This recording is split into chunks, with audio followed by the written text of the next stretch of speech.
Hi, if you don't know us already, we're Helen and Andy in our self-built campervan Giovanna. We transformed her from an empty panel van into our tiny home on wheels, but now we're making changes. Come along as we rip out the old and rebuild her into a luxury campervan ready for our next adventure. Hi everyone and welcome back to the channel. In this week's video I'm going to be mounting our sink to the underside of the worktop and fitting various taps. We've got a normal hot and cold water tap, a filtered fresh water tap, and we've also got a little soap dispenser pump. So that's one of the jobs that are going to happen this week. And also I'm going to be working on the ducting and air box that will sit behind our grill in the van, in the living space of the van, which will take hot air from our diesel heater and pass it through into our living space. There's obviously a few other bits and pieces we're doing, some door hardware, and we're going to finish off the cupboard that our table top will slide into when we're not using it, and just hide it away and keep it secure as we're driving. So if you want to see how we do this, stick with us and I hope you enjoy the video. We're going to be fitting the taps. Freshwater tap is this one here, and that goes onto a filter that sits in the unit underneath the sink. This is our hot and cold water supply, which is fed by our 2000 watts boiler, electric boiler, and this is our soap dispenser, and they're going to fit in behind the sink on this area just here. Once that's all done, we'll be putting the undermount sink in, and that's the kitchen unit itself, well, in this area, completed.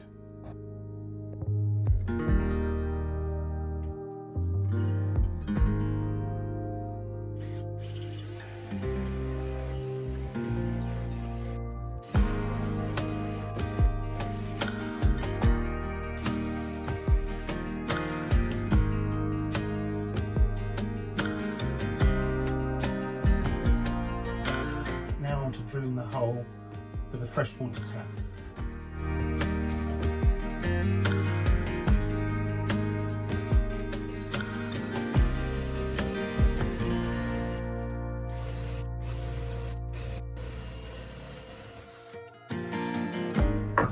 I like to drill from both sides, and then you don't get the tear out as the drill bit breaks through the wood to the other side.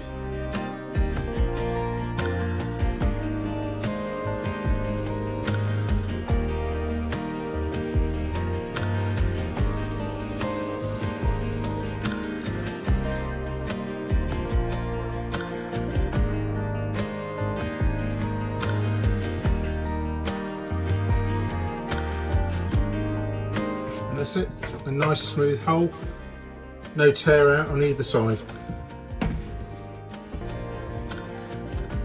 And now onto the final hole. This is for our soap dispenser.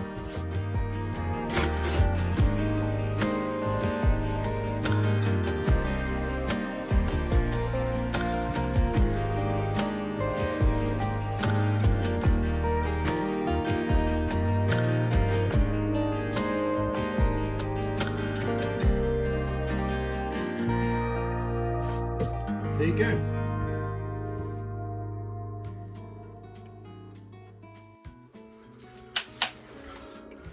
If you're fitting one of these shower head taps into your camper, it can be quite daunting trying to work out where all this pipe work goes. How are you going to get it through that tiny little hole you just dug into your worktop? But it is really quite straightforward. First thing you need to do is release this.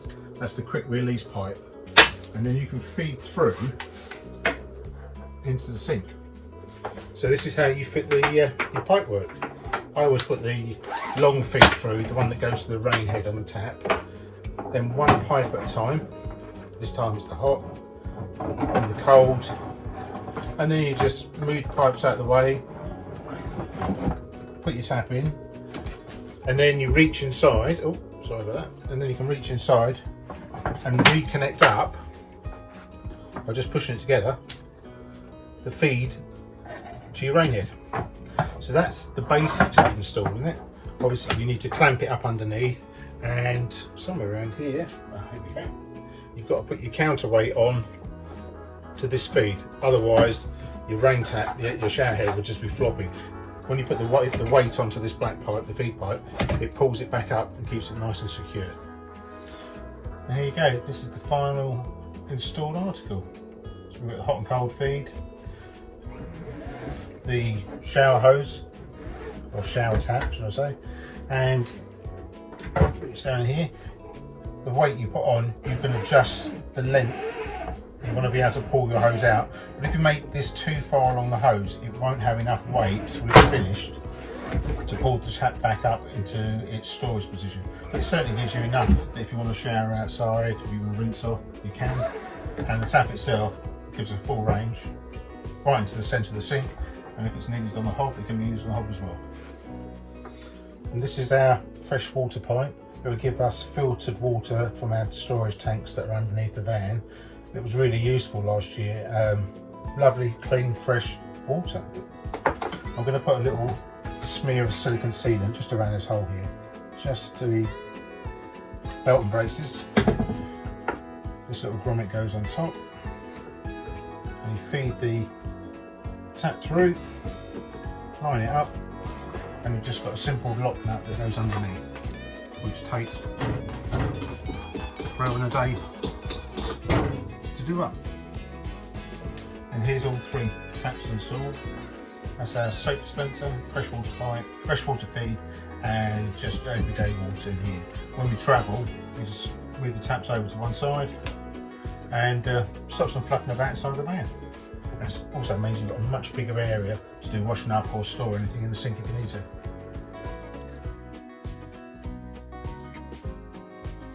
So these are the clips I'm going to be using to mount our sink underneath the worktop. This plate here is what's fitted to the actual worktop, the underside of the worktop, and this bar is adjustable via this butterfly nut. You can move in or out, up and down. And basically, it will clamp the worktop, the sink, to the worktop. Here's a tip for when you're fitting these under sink mounts. Trying to put these together upside down, holding it in place, holding the screw and drilling in it at the same time is a nightmare. So just find a bit of adhesive, or I'm just using some silicone sealant here, and then smear it on the bottom, and you can push it onto the worktop where you want it, and it hold it in place long enough for you to be able to screw into the various holes that you need to. So here you can see a couple of the clips on the underside of the worktop, ready for the kitchen sink. Now that will go here. There'll also be a bead of silicone sealant there, just a bit to keep the moisture away. And when it's in place, these will move forward, and you use the butterfly nut to clamp the underside of the sink to the underside of the worktop. So I've got the sink resting on the clips. It's not fixed in permanently just yet. It's loose enough that I can put my bead of sealant around the edge before I start clamping it up and putting it in its final position. Now, I am being generous with the silicone sealant. It's always easy to wipe off afterwards, but it's better to have plenty of it than have gaps and then have to deal with water leaks at a later date. So I'm sure you're going to see quite a lot of this oozing about. So now I'm going to go underneath and start to gently raise the sink up using the clamps. And here's the sink mounted.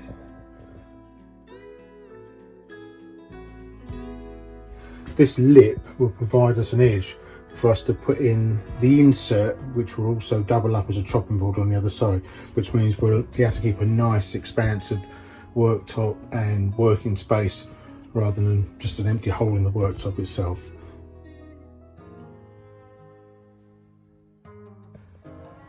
You may have seen in our previous videos, behind this footlocker is where our diesel heater venting comes through the cab into our living space, and it will also go into the shower.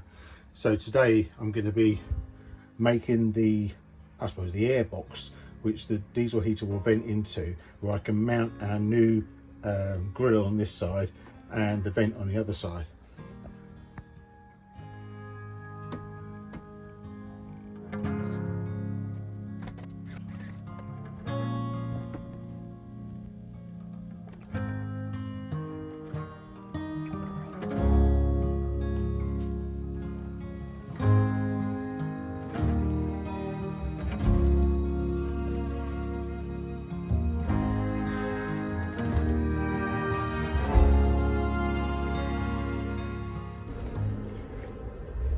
hopefully you'll be able to see from this where the airbox will be. I'm just try and point it out with a bit of wood. These are our diesel heater feed pipes, and this whole area here is going to become an airbox with a vent here for the living space and a vent the other side to create a drying room in our shower. So what we're going to do is create an air soak box in this area here, so it's a much bigger space for the warm air to come from the diesel heater, subsequently vented out into the various areas that we need it to be. So this is the air box that I'm constructing. As you can see, the diesel air outlet pipe will come through here and it'll enter this area here. This goes into the back of our shower unit, and this will duct vent into the living space.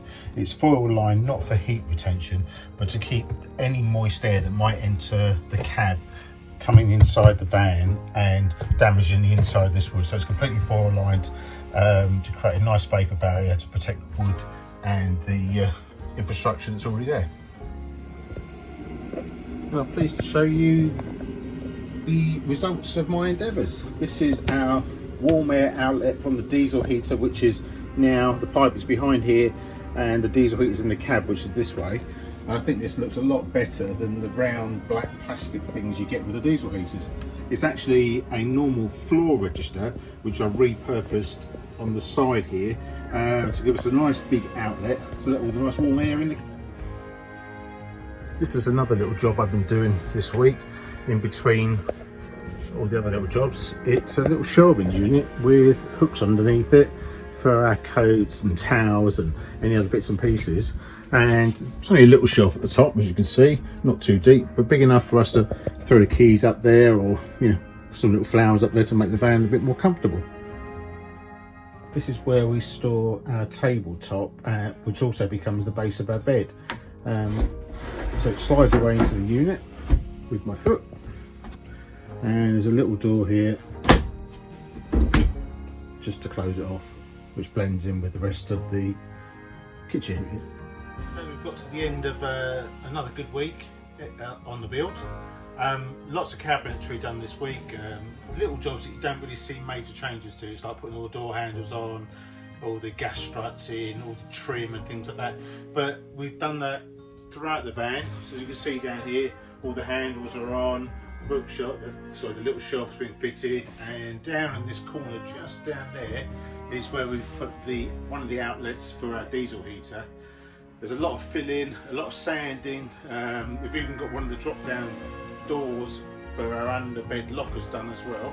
And next week we've reached the point now where we're going to start doing electrics and plumbing. So if you want to follow us along next week, I'll give a detailed breakdown of the system we're using, because we have a domestic fridge in our van rather than one of the 12-volt fridges. It just works so much better for us on that system. So I'll go through our solar setup, MPPT controller, our battery bank, our inverter, and the whole overview of our electrics. Probably going to do some plumbing as well next week. It's not much to do.